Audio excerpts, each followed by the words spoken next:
In spite of anti-Catholic sentiments in American culture, Catholics prove undeterred from living and practicing their faith as the Constitution guaranteed. From the very foundation of this great nation, we saw ourselves not only as Catholic, but also equally as proud Americans. Our Catholic faith has always been a support to the United States of America. Archbishop John Carroll, our first bishop in the United States of America, wrote protesting acts of intolerance to Catholics, "Their blood flowed as freely, in proportion to their numbers, to cement the fabric of independence as that of any of their fellow citizens. They concurred with perhaps greater unanimity than any other body of men in recommending and promoting that government from whose influence America anticipates all the blessings of justice, peace, plenty, good order, and civil and religious liberty." The Archbishop's words were not only true, they were prophetic. We as Catholics have distinguished ourselves in service to our nation in peace and in every war and conflict.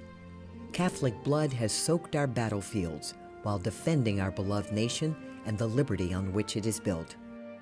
A way of understanding the scale of such sacrifice is to look at the chaplains who minister to our troops. In every conflict in American history, Catholic priests have served men and women of every faith. These brave priests bring Jesus Christ to our heroes in uniform. One such example of a Catholic patriot is Father Vincent Capodanno. Born in February of 1929, he grew up in Staten Island, New York. Vincent was the 10th child of Italian immigrants.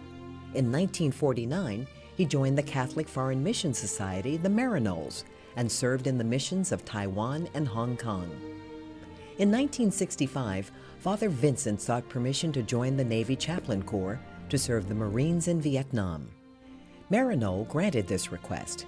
Father Capodanno finished officer candidate school and reported to the 1st Marine Division in Vietnam. He later served in the 5th Marine Division. He was a constant companion to the Marines, especially the lowest-ranking enlisted men, known as the Grunts. He calmed their fears. He offered them hope. He heard their confession. He instructed them in the faith. He fed them with the Eucharist at Holy Mass. He loved his work and requested an extension of his service.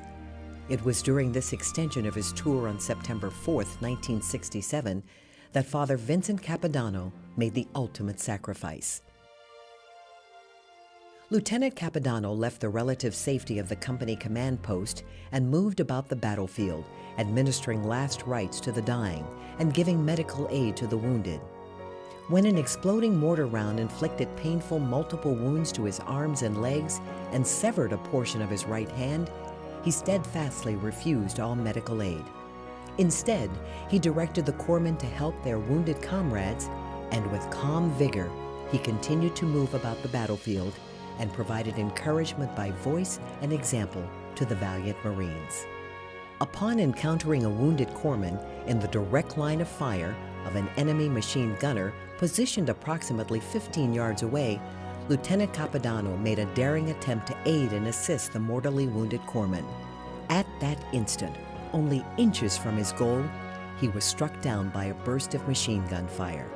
This fine priest gallantly gave his life in the cause of freedom and was posthumously awarded the Congressional Medal of Honor, our nation's highest honor.